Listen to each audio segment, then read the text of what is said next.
Момичета и момчета от Младежка банка Варна посетиха дома за възрастни хора Гергана и зарадваха обитателите му с театрален спектакъл, разговори и игри на табла. Поводът за посещението е Денят на журналиста от БНТ Валя Крушкина. Загубихме Валя точно преди година.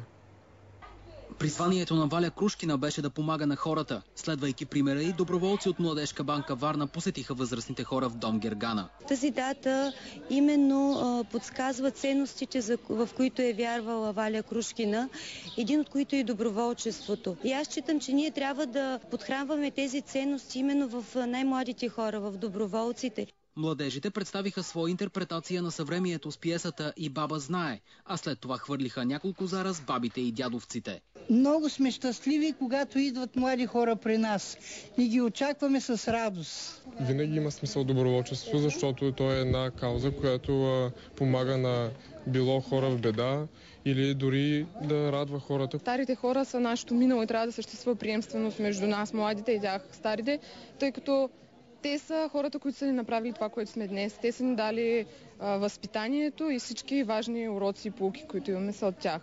Макар и невидимо, присъствието на Валя Крушкина се усещаше в дом Гергана, в безкорисната радост, която младите хора дариха на възрастните и в безусловната любов, която получиха в отговор.